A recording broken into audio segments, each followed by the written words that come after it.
Hi, everybody. Very warm welcome to all of you for this a little bit different bi-weekly teaching today in Manifest Nirvana. And first and foremost, a very warm welcome to you, Jon. Thank you for joining us today. So today is a little bit different, and with traveling, and therefore Jon and I will have a conversation today about spiritual awakening. And I'm looking very much forward to it. Jon and I know each other for quite a few years, not closely, but he is one of these people where I feel like even though we don't know each other so closely, there is a deep soul connection and a connection in our spiritual longing and in an interesting way. I always feel like a brotherhood in how we live our spirituality. So I'm very much looking forward to our conversation today, Jon. But before we start, as always, a little bit of how we do this. Today we will go for 90 minutes. So Jon and I will probably talk for an hour. And then we will open up for questions. And as always in our bi-weekly, you can write the questions in the chat box of the Zoom window, and then either Vincent or I will read them out loud. Vincent is our host today. Thank you, Vincent. And then we can answer the questions and also open your microphones. And secondly, as always, I find it very helpful if everybody can turn on their cameras. There is not a strong reason to not do that, just because it's nice to see who is here, whom we are sitting with. And yeah, that's it from my side already. So welcome, Jon. Let's just dive in. And Vincent, you want to spotlight Jon?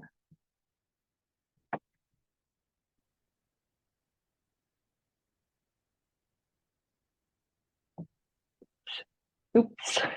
But anyway, Jon, if you could probably say a few words about your background and where you are coming from, where you are at now, what you're doing, because some people probably know you and others don't.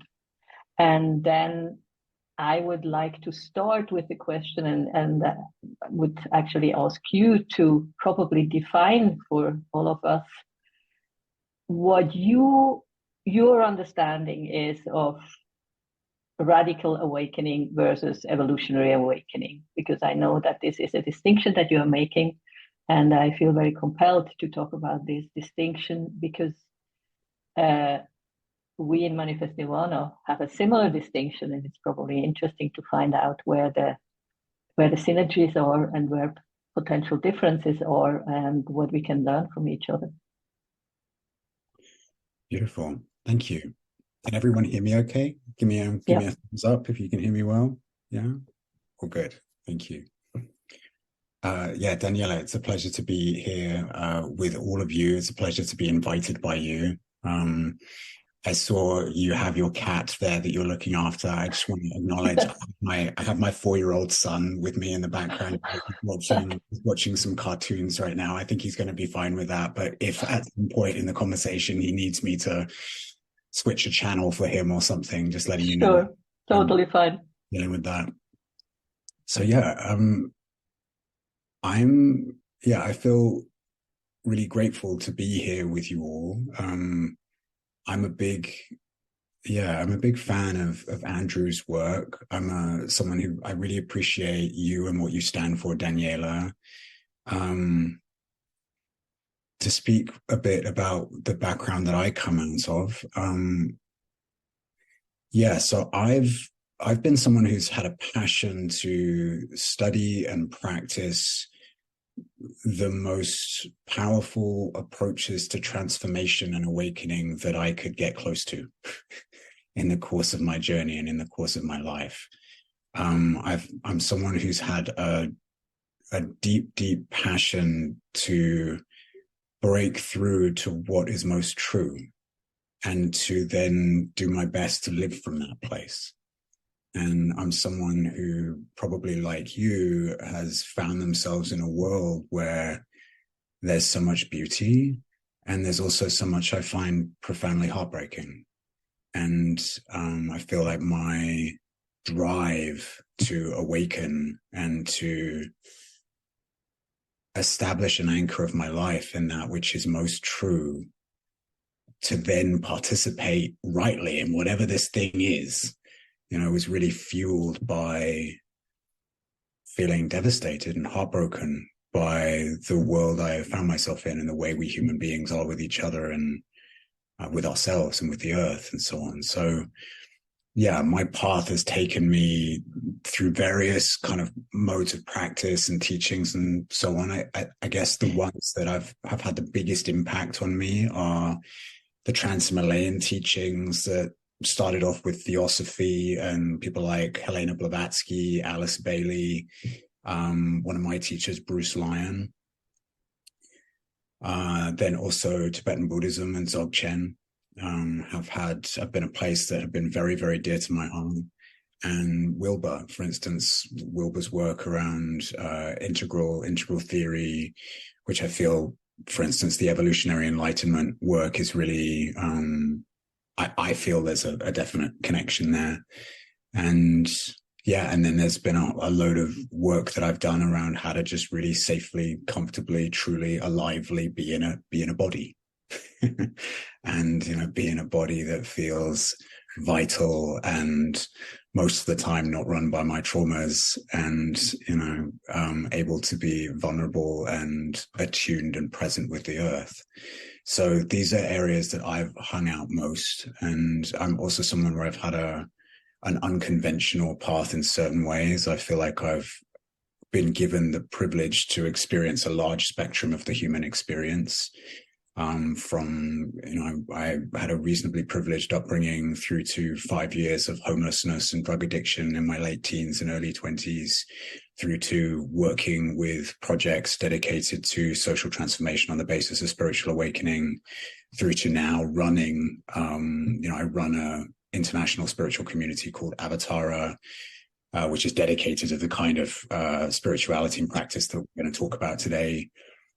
Plus, I have initiated the beginnings of a transnational political party called Singularity, which is dedicated to, an approach to politics that starts with the inherent unity of all life. Definitely the most adventurous thing I've ever tried to do in my purpose journey.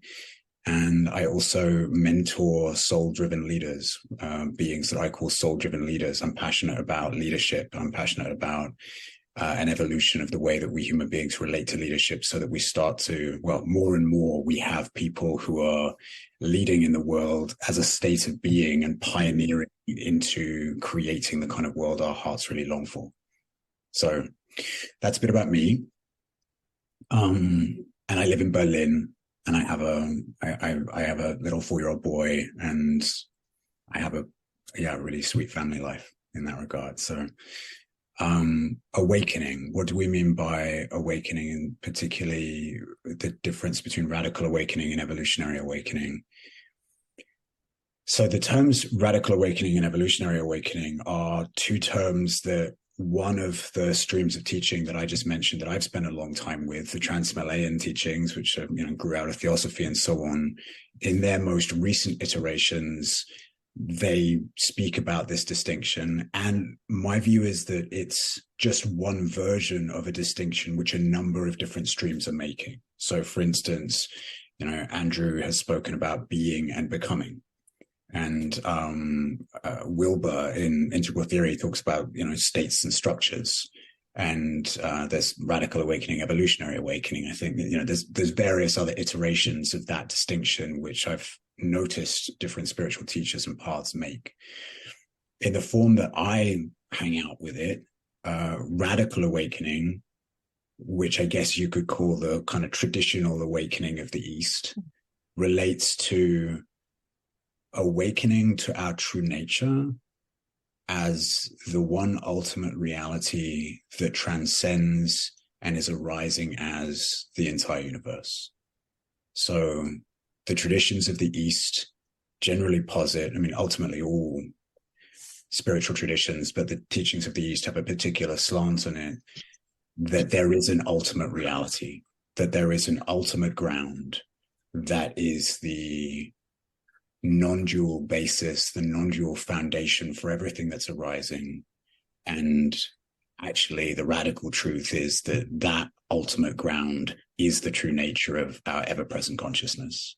And that if we dive into the exploration of what is this consciousness that's simply present now, that is what's, the field in which all our senses are having the experience that they're having, actually nothing transcendentally beyond in some, exotic spiritual state somewhere else, but really, truly, radically, just this consciousness that is here now.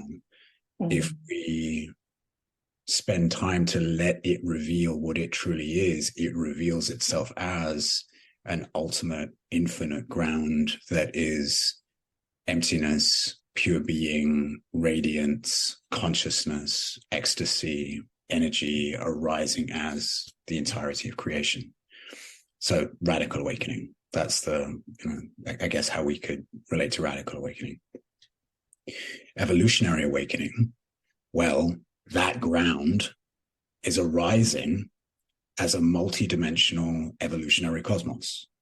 And that multidimensional evolutionary cosmos is emanating a Jon, and is emanating a Daniela, and is emanating all the other beings that are here, plus the other 8 billion of us on this planet, plus the other, whatever it is, 100 billion suns that are dancing in this Milky Way, plus the 2 trillion galaxies that have been charted so far in our increasingly extraordinary universe. So evolutionary awakening is awakening to the different levels of what's going on in the expression of the ground, in the expression of that absolute reality. And to bring that down to something that's a bit more graspable, for instance, in the teachings that I spend a lot of time with, well, we understand that, okay, what's Jon? Jon, relatively speaking, absolutely speaking, Jon is the ultimate ground, just like we are all the ultimate ground. But relatively speaking, Jon's a personal self that has a body, and that has an emotional field, and that has a mental field. And Jon is actually a soul that's going through multiple incarnations. And even deeper than that, there's a breath of spirit that is the breath of that one, that is the core, at the core of that soul, for instance. So there's different levels to each of our relative being. There's also different levels to humanity. There's just different levels to the earth. There's different levels to this cosmos that the evolutionary process is happening within. So you could say that a distinction we make sometimes, which is a crude distinction and actually needs a bit more scrutiny, but you could say like the evolutionary awakening piece is more the gift of the West. And I think, that the nuance in that is really, some of the traditions of the Middle East. I think if you look back at, I've been fascinated for a really long time at the spirituality of ancient Egypt, for instance, really trying to understand what the mysticism of ancient Egypt was. And I think there's good evidence that it was very evolutionary. It was about waking up to different levels of who we are and then embodying that on earth in a way that hopefully is in service to our society. And I think that, if you look at that flowered through the Neoplatonist movement. It also flowered through the Abrahamic traditions. Really, in my view, the essence of the Abrahamic traditions is how to show up as a soul who is open to the divine will of God and expressing that as love and service in the world. And, so that's, in my view, that's an evolutionary path. It's not a radical transcendentalist, let's just go to the ultimate ground and primordially awaken first. It's an evolutionary movement. And I think that is also, you could say really the same thrust that it has been behind the emergence of things like Western liberal democracies and the emergence of the scientific method and that whole piece. there's an evolutionary thrust that is at the heart of all of those. Hey, we're on our way somewhere. We're on a journey somewhere. Can we unfold more of what wants to come through so that we can build something better? One distinction that the spiritual teacher Adi Da made once, which I find a useful distinction, is you could say the traditions of the East are more kind of alpha focused. They look to what is the primordial source that is the ground and basis of what is everything that's arising, whereas the evolutionary focus is more on the omega. It's where are we going, you know? Yeah, that's a little kind of distinction around radical awakening and evolutionary awakening. And I think, yeah, part of the extraordinary and exciting for me truth of our current time is that we live in a world where there's enough flow of information and contact between practitioners and innovators and creators of different traditions and pathways that we're more and more getting what is the type of wisdom that's been cultivated by human beings and communities across the planet for millennia. And sometimes there's a bit of a postmodern, sometimes it's popular in kind of postmodern thought to say, oh, well, we've just got all these different pathways, but they're really all just the same ultimately, you know? And the truth is, if you look a bit deeper, they're not the same, you know, and that's exciting to me. They're not the same. You know, Vedanta Hinduism is not the same, is not going to the same place as Amazonian shamanism. Western psychotherapy is not going to the same place as the soul work of the Abrahamic traditions. Tibetan Tantra is not going to the same place as a bunch of other places, you know, so, but that doesn't mean it's all just different and there's no coherence. It means that actually each of these traditions, in my view, has been cultivating something profound about a particular aspect of human nature in the awakening process. And the opportunity of our time is that if we can put that together, we get to start to envision and perhaps even embody and experience a fullness of what it means to be a human being that has never been known before. So for me, that's what I'm really excited by. You know, can we, whatever we're talking about, whether it's states and structures or being and becoming or radical awakening and evolutionary awakening, can we put these together to start to actually pioneer into what it means to be awake, evolutionarily online and embodied and in service of what's happening in the world in a way that is, yeah, it allows us to see the blossom of what it means to be a human being in a way that is radically new. Oh, yeah, that's beautiful, Jon. And before we go to how we can really bring this into the world and what it means to then live an awakened life, I would like to add one component that I feel when I was listening to your talk that made me reach out to you about these distinctions. And I listened again today, I was realizing that there is an interesting difference not to the radical awakening part, the being part, to the primordial ground. I think that's absolutely the same in our teaching, in evolutionary enlightenment, in Andrew's teaching. But there is a significant difference that I wanted to discuss with you, how you see that in your framework. And it is that in Andrew's teaching, the becoming part is actually not the structure stage development in integral language, or not the growing up and the cleaning up, but it's a distinct awakening to becoming that has an as absolute quality as the being is an absolute dimension. So when we are making the distinction between being and becoming, both of these awakenings are awakenings to an absolute dimension, in a way to the same non-dual absolute dimension, but at the same time distinct. We don't want to mash being and becoming as if this was all the same. No. The primordial being before time is something totally different than the evolutionary impulse, as we call it, that animates the world and animates evolution. So what I find very interesting, and I also love in Andrew's teaching, that there is an absolute component that drives the manifest world, or that drives the growing up, that drives the structure stages. And what I find interesting to see in myself, but also in other people, there are two distinct awakenings that can happen. And one is to being, And some people just awaken to being, and that's beautiful and fulfilling. And I think some people also just wake up to becoming. But I have seen people waking up to becoming and actually have this visceral sense of God, of the evolutionary impulse coming through them as this energy that has created the whole universe and all the universes. And for us, this is kind of the first step, this awakening to that energy, to then be in service to that energy. And then we totally connect again, and then live a life that has purpose and meaning, and is here. It's a bodhisattvic life, a life for the sake of the whole, for humanity, for the world, where we are in service of something higher.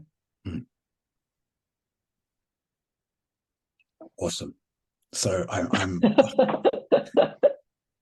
delighted that I didn't anticipate that we would open a space so deep so fast, but I'm delighted to go there.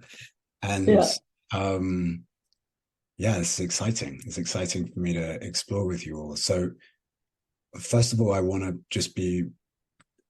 be respectful in that I think I have an understanding of where the teachings and tradition that I come from have something very, very deeply aligned with what you're describing, but I also don't want to presume, and I want to hold space for difference, where difference is the healthy thing.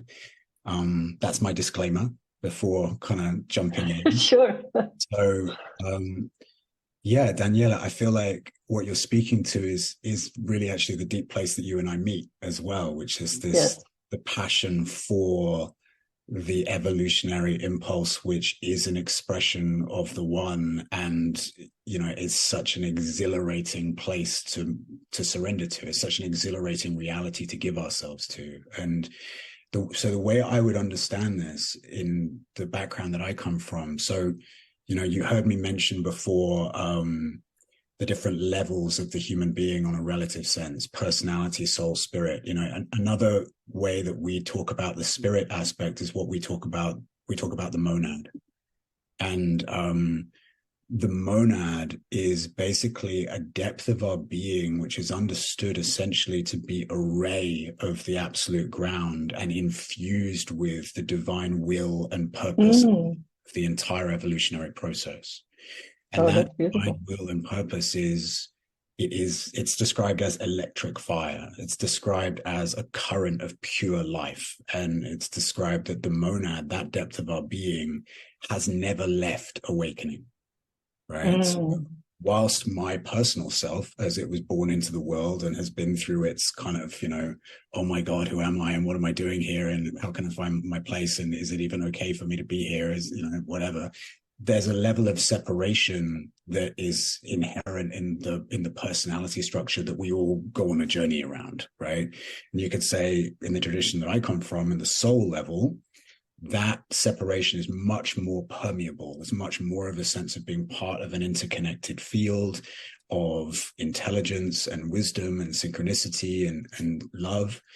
And then that level deeper still, the monadic layer, is understood to basically operate within the absolute, and it's within a absolute, but as an expression of its electric will, purpose, creativity, life force. And so part of the work that I come out of, there's a deep exploration of that. Actually, my teacher, Bruce Lyon, that's really been the centerpiece of the entirety of his life work, has been that focus, going into that. And we have an understanding that yes, there have been human beings who, that is an opening to that depth of our being is a natural part of the evolutionary process that has been something that has opened in saints and sages, and beings on the path of awakening through time. And we have an understanding that is coming online much more collectively at this time in history as part of a larger evolutionary process, and more people are coming online with that. We also have our corresponding version of, one of the things my adventurous kind of spiritual seeking self has just always, had my just salivated and had my mouth water as I've come into contact with, Andrew's teachings on the radicality that is necessary to make ourselves available to this energy. And we have our own version of that same radicality, where even though, basically the point I'm making is that even though a stable expression of that, I will call it monadic energy, is something which is an advanced thing, it is possible, we could say, for anyone on the path to really bring that online within themselves if they choose to live in a way which evokes it. If they choose to give themselves to a life which is 100% dedication, 100% surrender. If they choose to put them to adopt a posture of living which makes that the centerpiece, and that's the piece on their altar, and they're willing to give themselves, to everything. They're willing to put everything on the altar to make themselves available to that energy living through them. So that's beautiful, Jon, and that's such a match also with Andrew's teaching, in the sense that Andrew's so-called first tenet says, I want to be free more than anything else, and that's the same as you just described. It needs the full and 100% or 200% commitment to spirit, and to want to live this life, and to want to surrender to that energy that drives the whole process. And then what is very interesting, and I'm sure there is again kind of an overlap with your teachings, this energy then ideally meets an individual, a relative self, or as we call it, a positive ego that is as developed as possible. So in Andrew's teaching, nowadays, he makes the distinction between negative ego and positive ego. Negative ego being all the contracted selves, the traumatized selves, the victimized self, whereas the positive ego is the well-developed individual that is self-confident, that is spiritually self-confident, and that is actually capable to hold this energy that you just so beautifully described, this fiery energy that wants to go forward, and that is creating all the time without break. And it takes a strong person to actually be able to, I wouldn't even say contain that energy, because you cannot contain the energy, but to be a vehicle for that energy. Yeah, absolutely. I 100% on the same page. I think this is in the Trans-Himalayan teachings. This is why there's an understanding that one cannot actually become a fully stable vehicle for that energy until there's a level of integration between soul and personality to be able to hold it, and for actually the whole vibration of the being to be raised, essentially to be able to hold it. And I think that's one truth. And the other truth I've sensed is there are certain points on the path where we can say yes to this in a way that will determine, at the very least, the next phase of our journey. And there is a subtle but very significant dimension to that choice, because if we say yes to this from a place where actually we've got all sorts of really challenging areas of our personality structure, and areas where I'm locked in shadow and moved by trauma and still kind of, acting out my stuff. And if I say yes to this from that place, I need to be honest and sober about the reality that means it's probably going to come through me with a bunch of distortions. And so there's a dimension of this of like, well, actually, I need to do my work. I need to do my healing work. I need to do my integration work, so that as, if I'm simultaneously really giving myself to a posture of dedication and surrender and saying yes to this, that it's going to come through a vehicle which is as clean as possible. And this is one of the reasons, to be honest, Daniela. I mean, this is I feel the affinity between the work that I've been involved in and Andrew's work. And it's one of the reasons I feel deep sympathy for Andrew as well, from, around some of the that has been around him, because the truth is, in my experience, I was not part of those moments. There's a lot that I don't know, but I know the level of intensity that is necessary for breakthrough into this. I know that we have to be willing to go to the edge and beyond anything that we've known so far to be available to something, for this energy to actually come online through us. And so there's a level of availability to breakthrough and intensity, which is part of the practice, that it's not about human selves feeling safe and comfortable. No, I totally agree.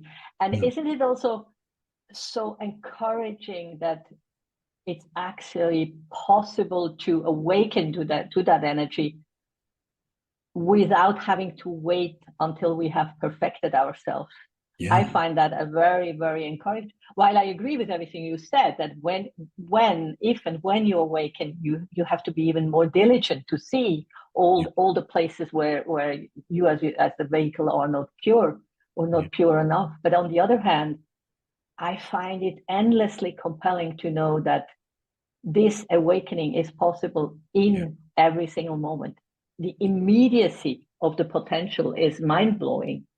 There is actually nothing to wait for. If our commitment is there, if the yes is there full-heartedly, there is nothing in the way. And that is something that I find so liberating for myself, but also as a message for everybody that thinks there is something to achieve first before I'm worthy to wake up. And actually, we are all worthy to wake up if we want it, if we give our lives to spirit, to God. Yeah, absolutely. I 100% agree. And I think my experience has been that it really, truly is a matter of availability.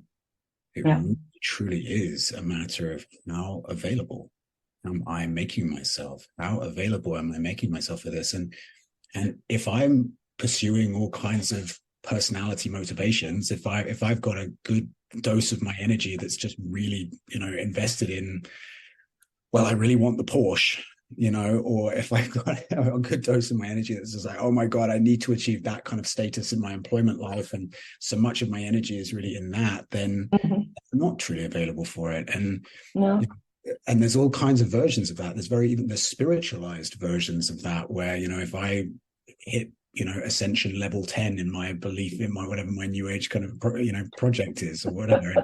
And I think the way when I was doing a lot of work around monadic energy, a way I would try to share it with people at the beginning would be to say, well, look, often we're not told what's on the spiritual menu, but actually there is a menu, and you can choose, really can choose what you choose to align yourself with. And people take different paths, and some people take a path that's really deeply going into opening to the sacred dimension of their embodiment, and and that's a whole path. And some people go deeply into expanding their consciousness and downloading energy and information and having all sorts of insights and so on, and connecting to their oversoul and things. That's a path. It's a legit path, and some people go into the traditional radical awakening path. It's an extraordinary legit path. And there's another path, at least one. There's more, and there is a path, which in the teachings that in the Trans-Malayan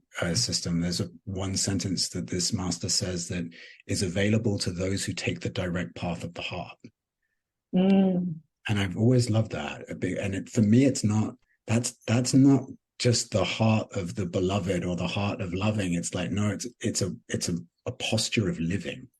The path of the heart in that regard is a posture of living. It is a way of, it's recognizing that actually beyond my Porsche agenda or my spiritual agendas or whatever, there's an extraordinary game that we're a part of, that actually there's an extraordinary process where, the most sacred, soul-shatteringly sacred, heartbreakingly sacred reality is exploding to itself moment to moment in a ever unfolding breaking through to, realities that have the potential to transform us in ways that, just are beyond imagination, and we can participate. That it's possible. We are called to participate. Yeah, exactly. But let me ask you a question.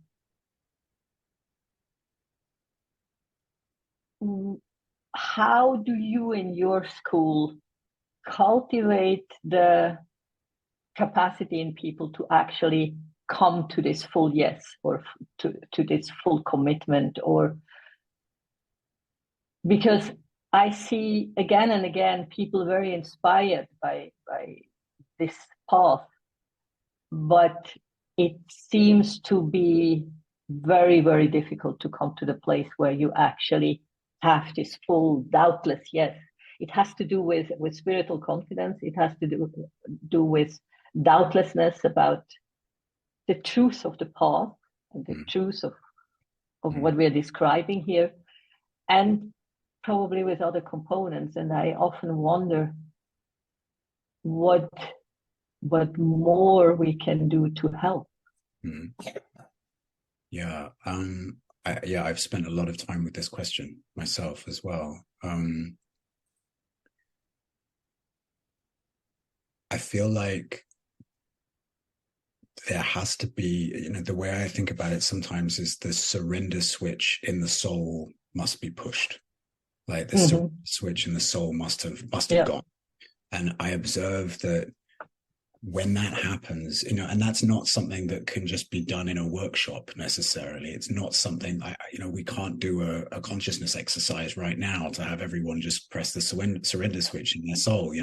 It's something deep, and it's something at a core level that there's something, and very subtle. Maybe it's something that, the way I say it is that yes, the yes that we're talking about right now, in my background, that can only be said by the soul.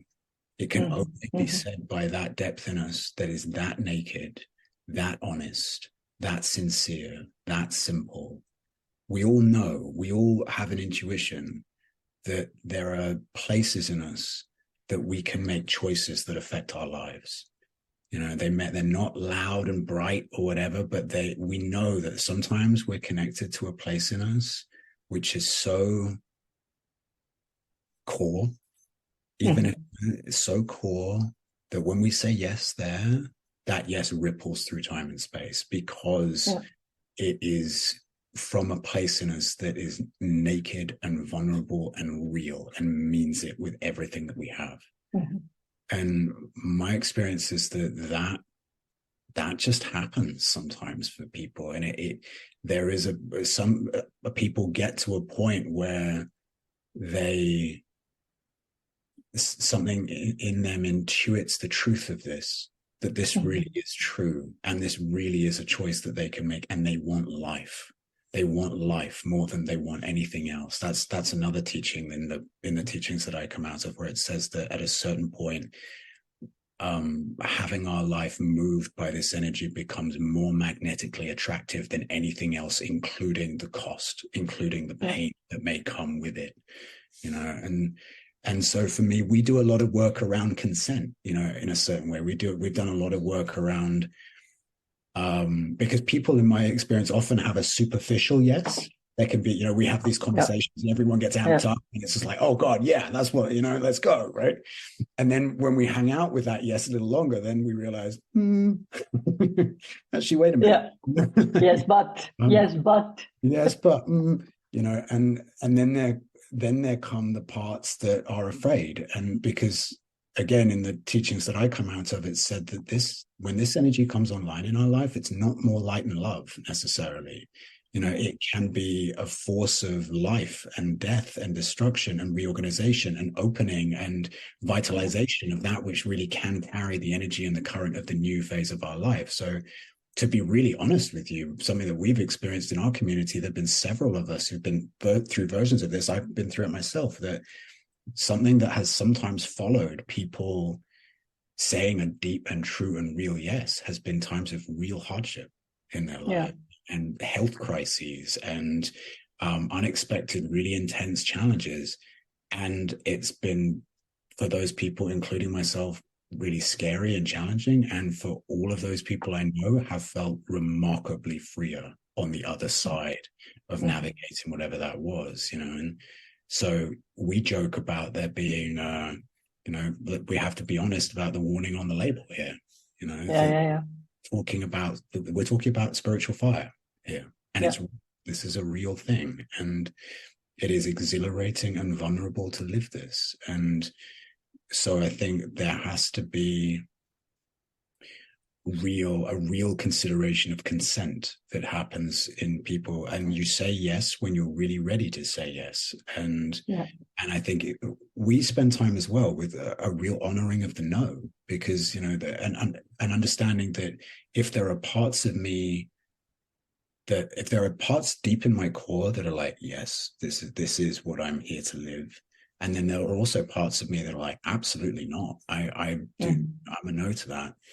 There's an intelligence in that no. Like the intelligence in that no is that there's parts of me that haven't unfolded themselves in the way that they need to yet. That's the healthy side. The unhealthy side can be that there's parts of me that are just addicted to my separate self project and, don't want to give themselves up to something deeper to operate through. And so there needs to be a kind of, a conscious discernment around, if there are places in me that are a no to this, what is that? Is there something in me that actually just is asking for more unfolding in life, so that when it is more fully expressed, there's a natural surrender to a deeper principle? Or is it the case that actually I'm just addicted to, whatever my separate self project is in this or that dimension, and I don't want to give it up? And but isn't it also tricky? I mean, this question I find extremely tricky, and my assumption is that we probably here in Manifest Nirvana lean a little bit more towards the side that would say it's the small self that says no, and it's best to not listen. But I totally hear you in what you are saying. I think it's very tricky, and it could well be that a person is just not ready yet. But I clearly can say that we probably tend, Andrew and all of us tend to think there is a value in just not listening to the doubting voice. And once the yes is kind of established or is very close, because in my own experience, the no gets louder the closer the yes is. You know what I mean? Like there is a process you go through where you feel like the yes is very close, and in my own experience, then the no also got much louder, and I have seen that in many people around us, and that's also interesting to see. And I don't think that kind of no is the no that actually knows better that we are not ready yet. It's just a visceral no of the separate self that doesn't want to give up the small self freedom of doing whatever he or she wants.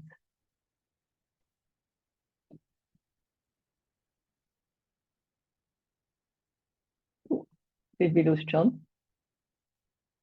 Yeah, it seems like, Yeah. Let's wait a minute. Yeah, I'm sure he will come back. He's back. Signal was disrupted. Yeah. Oh, yeah. You were saying that Can you hear me?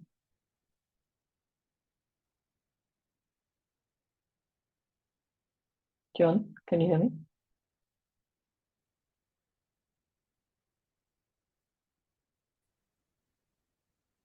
Vincent, can you hear me?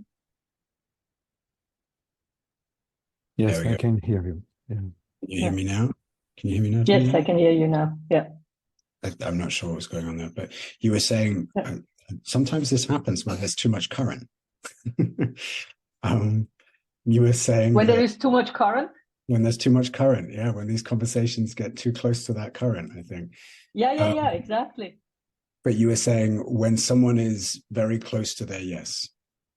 Yes, I was making the point that my own experience, the closer you get to the yes, the louder the no gets too. And I'm making kind of a counterpoint to your point that the no probably could be valuable and important. And I think that's totally true. And there is also this other way to look at where you can see that, oh, the no actually is probably the no of the small self that just doesn't want to surrender. And I mean, I do believe in the resistance of ego that actually never wants to be free. So the freedom, the longing for freedom comes from a deeper place, from a soul or whatever our deepest place is.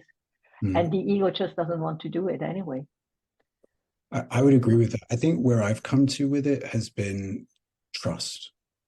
That actually, and I feel like that has matured in me as I've been through my own cycles of saying yes, and then having really challenging things move in my life sometimes, and then feeling myself remarkably freer on the other side. And where I've come to, and it's like my yes now, my yes in the past was more passionate and intuitive, and yes, this feels so true to me. Yes.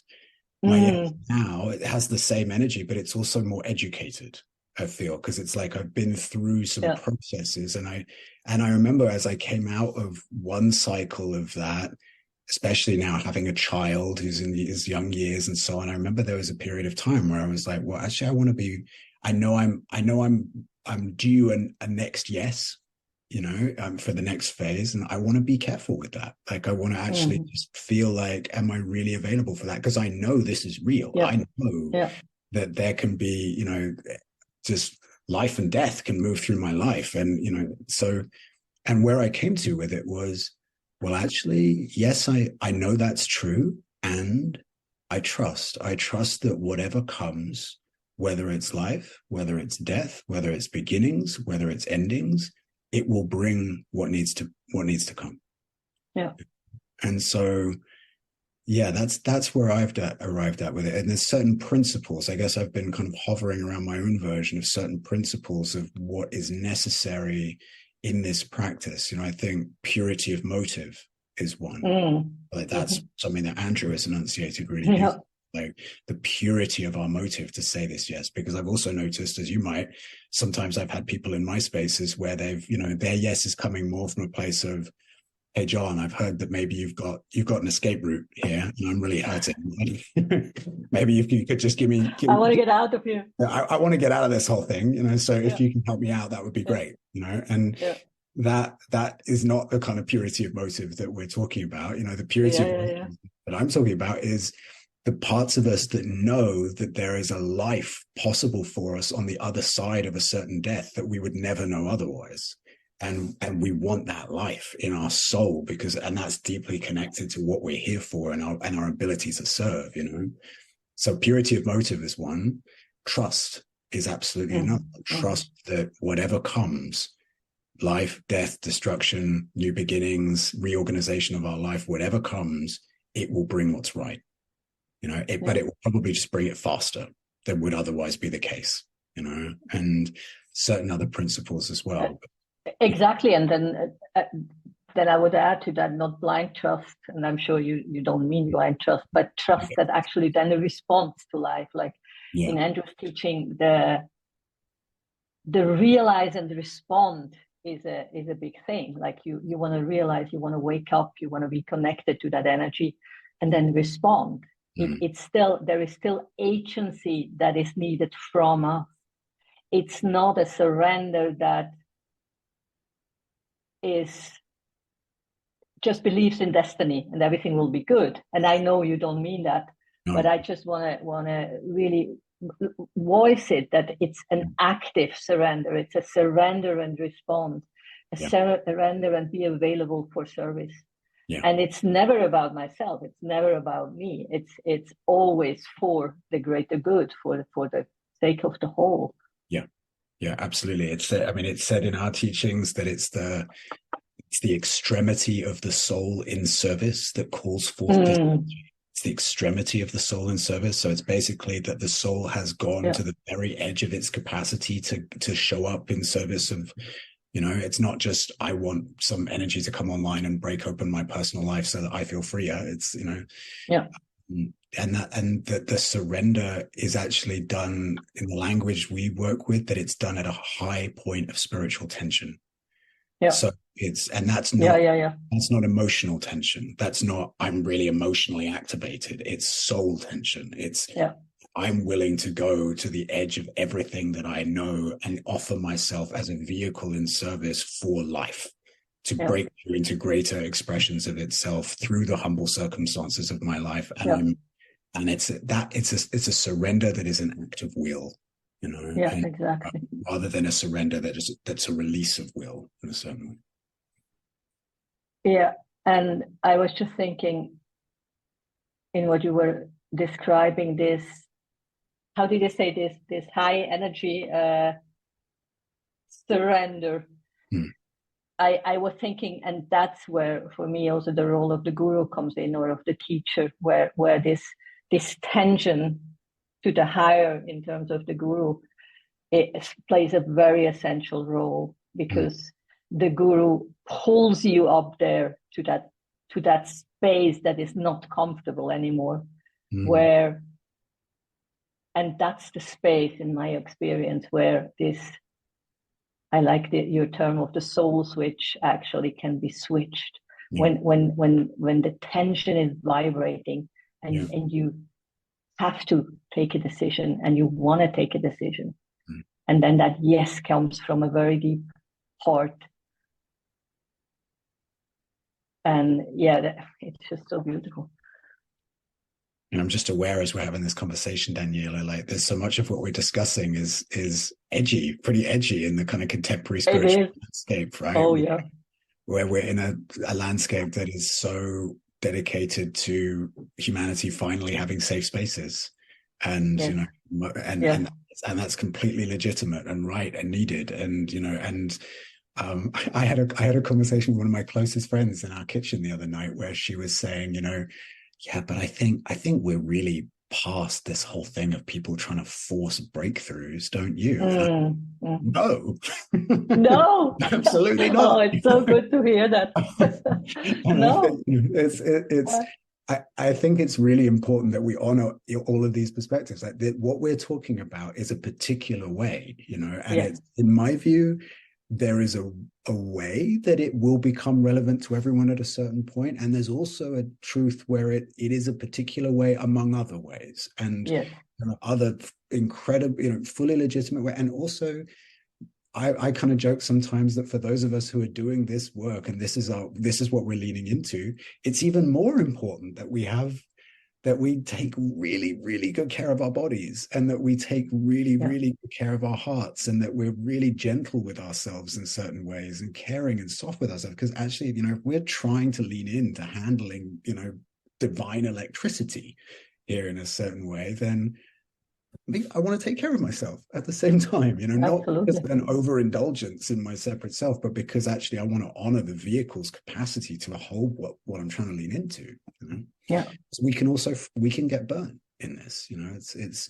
That's another thing I observe, which is that I feel like in the first journey for myself into this kind of energy, I noticed that I wasn't integrated or balanced, and I felt like I felt like I got fried a little, and I needed to do a lot of integration work and personal healing work and connection to other parts of myself, which my body, my feminine, my trauma work, my healing, to actually have a more integrated vehicle that could be available to this life in a way where I didn't get burnt in the same way.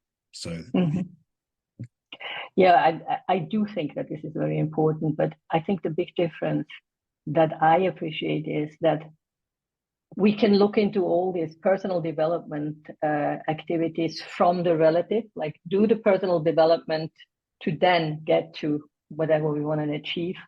Or, and that's my preference, we look from the other side. We want to say awakening first. We want to awaken, and then we want to look, and we want to see. And hopefully we see a little clearer, and we probably see a little clearer with the help of the Sangha. We see a little clearer with the help of the Guru. And that's where I also love the natural hierarchy, or any kind of hierarchy that actually can help us to grow when it's healthy, but from the awakened place, not from the contracted place, not from the place of lack, from the place of victimization, but from the awakened place where we can actually see what is in the way. And then some things probably are not so important as the small self thought it was, and others are very important, and we have to work on them, and we have to do the work to purify ourselves. Yeah, absolutely. I'm right there with you in the freedom first. Freedom first, exactly.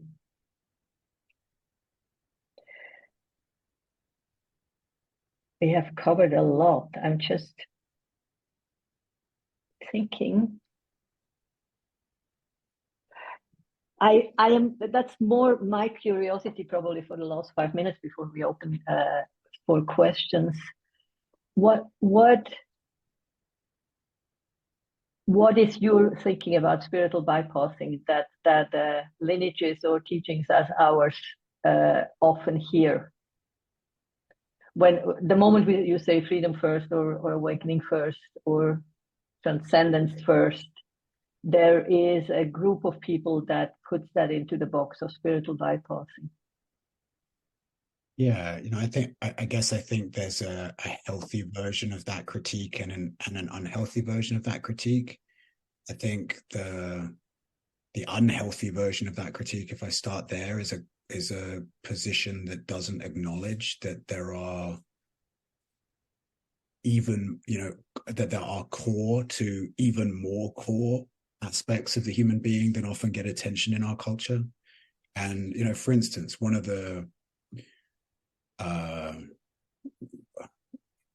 ways that we approach this kind of opening that you and I have been discussing is we talk about sometimes first things first, right? And so for instance, in the Trans-Malayan teachings, there's a whole kind of metaphysical model and so on, where the monad is described as the first aspect of our being, and then the soul second, and the material aspect the third aspect. And so sometimes when we talk about, hey, first things first, it means that actually there's a greater possibility for my being really being in alignment and coherence if I put that piece first. And that isn't a no to who I am as a soul on my unfolding journey, or who I am as an embodied personal self. It's not saying no, but it's putting first things first, and saying actually that there's a greater possibility for coherence and alignment in my whole life if I do that. And the unhealthy version of the bypassing critique is, actually look at where having a world where we put each of our own, personal self journey first. Look at where that's got us. So we have a global hyper individualized culture where everyone's dream is the me project, finally fulfilling the me project, so into its ultimate, kind of success and achievement and status. And whilst the earth, is feeling the suffering of that, and whilst we have insane injustices and shadow and terrible tragic things happening on the planet because we're all looking the other way, so first things, that's what I'd say about the unhealthy version of that critique. I think the healthy version is we human beings are only just crazily, we are only just realizing how incredibly traumatized we all are, and how much we've traumatized ourselves and each other for millennia through of not knowing how to be loving, not really knowing how to love ourselves and love each other. And that's a sacred principle too. And sometimes people's interest or fascination with the kind of thing that we're talking about here comes from a place that has a really strong sense of identity and spiritual ego. That's also possible, where there's a huge thing of, wanting the Enlightenment project, or wanting to be a big energy in the world, or just wanting to have some, as I said before, some escape from actually the fact that I've got really uncomfortable, painful feelings in my belly and in my body if I hang out there. So there is a truth also to make sure you have a self that you can just that you can be good with, you know, Yeah. and I totally agree. Don't just relegate that to something that isn't important, because it really is. Yeah. But No, also that's absolutely make true. that, but don't make that the be all and end all, because there's so much more that's possible for us, and actually sometimes maybe we get it backwards when we try and put that first, you know. Yeah. And then I also believe that sometimes it's also misunderstood. Teachings like ours, the way I understand yours and definitely ours, evolution enlightenment, was never a bypassing teaching. It's always about awakening to be a better human being. That's all there is. So you always want to take it back into our relative being and how we express ourselves. And I love when Andrew again and again tells us that it's not about where we think we are at, it's about how we show up in the world. Look at somebody and see how he or she acts, and then you see how spiritually evolved she or he actually is. And if you don't see it, I don't care what the internal experience is of that person. If she cannot show up as a decent human being with a decent conscience and morality and ethics, then it's not what the world needs right now. Yeah, absolutely. And that connects me to another dimension of the kind of awakening that we're speaking about, which is, I feel it's important to mention, which is that this isn't just an opening that happens on the meditation cushion. You know, we're talking about something that claims our life, that wants to, you know, when this energy comes online in us, it wants to consume and take our life. And that means our outer life too. It means, you know, people who are overflowing, people who come into contact with this type of current and life force, it wants to come alive through how we live, through how we love, through how we relate, through how we work, through how we serve. You know, and it will demand that. It will demand it is expressed in our outer life in a form of passionate engagement with the evolutionary process that we're collectively a part of. So, you know, that's sometimes I have noticed that is really scary for people, and it's you know, it is scary. Because I mean, this is for a lot of people, it's really scary to connect to something that's about, okay, this is going to drive me actually out into the world to take a stand for something, to take a stand for us and the deepest in us and where this wants to go, even if I'm living in a world which is hostile to often the deeper principles that spiritual development is focused on.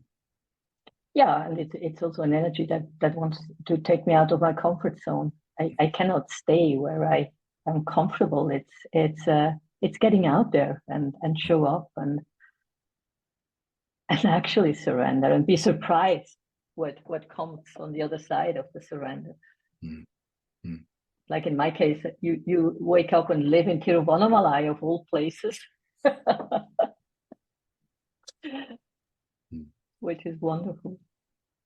I just want to say, like, you know, it's such a pleasure for me to be in contact with a whole community of people who are not my community, who are orbiting this whole stuff, you know. And it's one of the reasons that I've, for years from a distance, just looked on at Manifest Nirvana and Andrew's work and your work, Daniela, and just felt a real kind of fellowship and thank you. Oh, good. There's other people out there who are holding a point for this too, and because it's rare. It's actually, it's very rare. I don't think I know, and maybe I'm just, you know, maybe I'm just not super educated or aware, but I don't think I know another community out there that's holding point for this as well, you know. So no, I agree.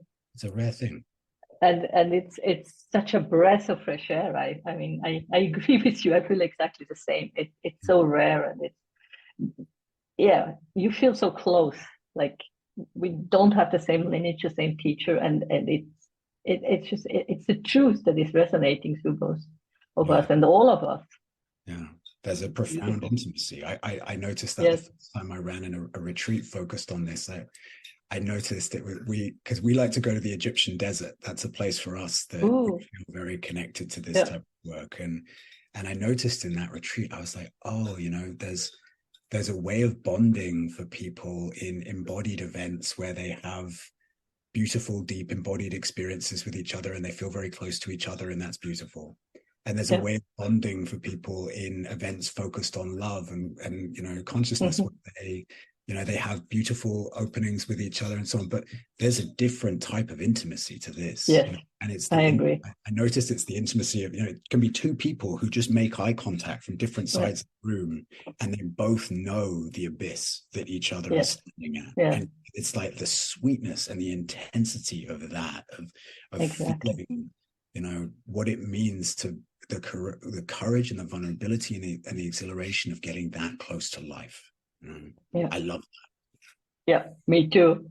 Thank you so much. Shall we open for a few minutes for a few questions, if there are? So if you have any questions, please write them in the chat box, and then I will get them, or Vincent will, and we can read them out loud and see. Yes. And thank you, Daniela and Jon. Yeah, it's beautiful dialogue. And we have a first question from Patricia, and I share also the message to you, Daniela, because it's good to read it. So it's related to the small self and saying no to it. So the question is, what do Daniela and Jon say no to? For example, what have they negated to get to a bigger yes? Shall I give it a go, Jon? Yeah, go for it. Because I think I was talking about the saying no to the small self. I think my strongest sense is it's saying no to the doubting voices. Once you have had a flavor of the opening of awakening, you probably have had experiences, and you have had real openings to the oneness that we are talking about here, either in being or in becoming. And then you kind of come down from that state experiences here. And then you come down from that state experience again. And that goes on and on for a few times. And you have the experience, and then the experience fades again. I think the big yes has to do with the fact that you become state independent, that you don't need more experiences to say yes, and that you resist, to your question, Patricia, that you resist the temptation to listen to the small self voices that doubts the experience, that doubt the truth of what you yourself have experienced and know to be true. There is this small voice that, when the experience is not active right now, tries to make you doubt that it ever was real. And to develop spiritual self-confidence means to be doubtless about the truth of your own experience, of the reality of that depth dimension, and just not doubt it, even if the experience right now is not one of awakening or enlightenment in yourself.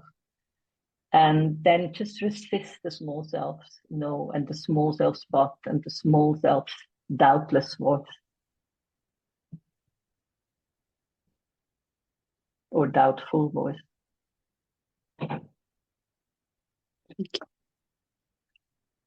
Thank you. Can you hear me? Yes. I haven't really had so much difficulty with that.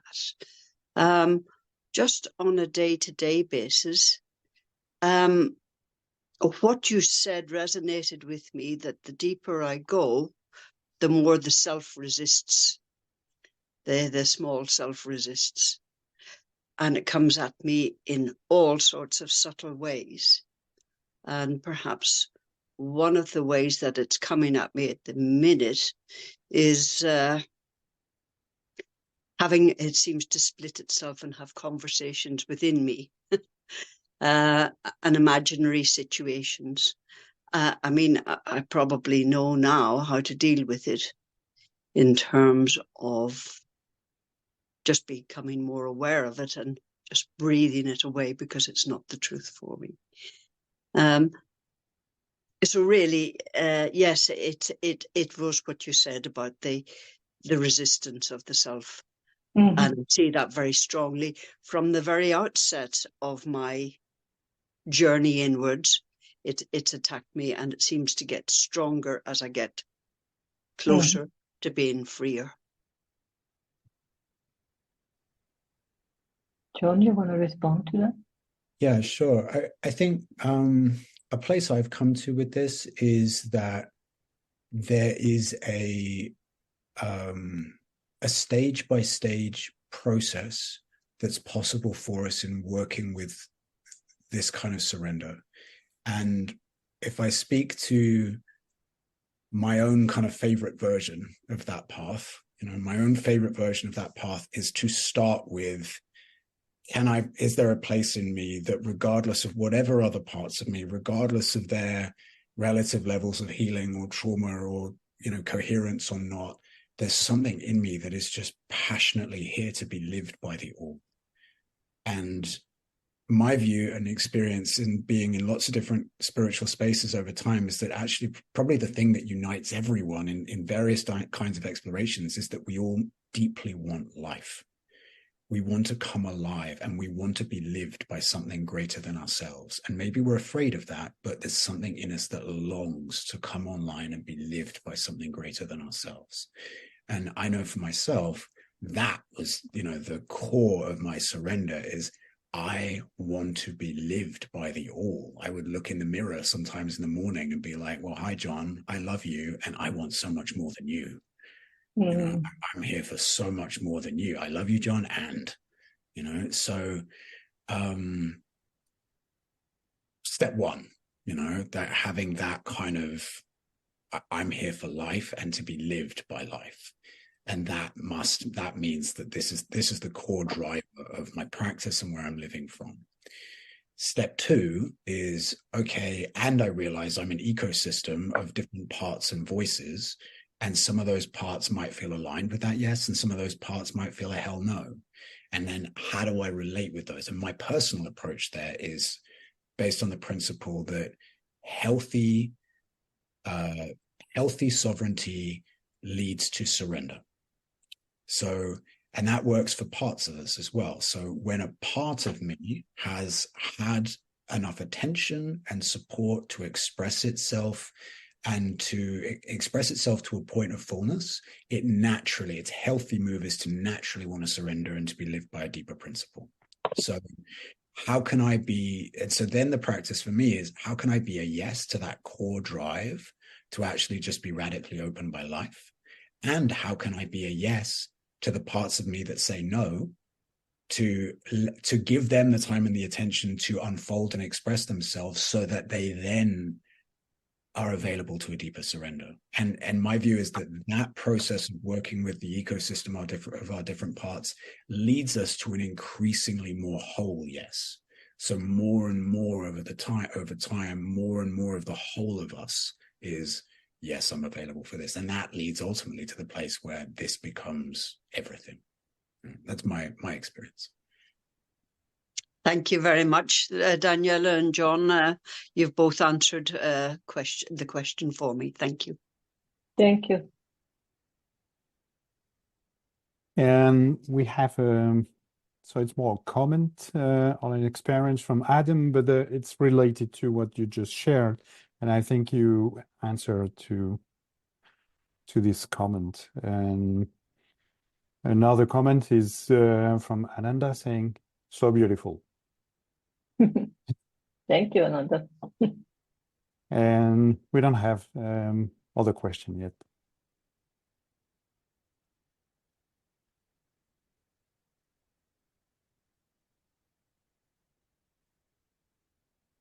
Great. Do you have any final comments, Jon? Anything you would like to say, to add? I really appreciated this conversation. It's delightful. Yeah, I just love that there's people out there, orbiting this. I just love that, and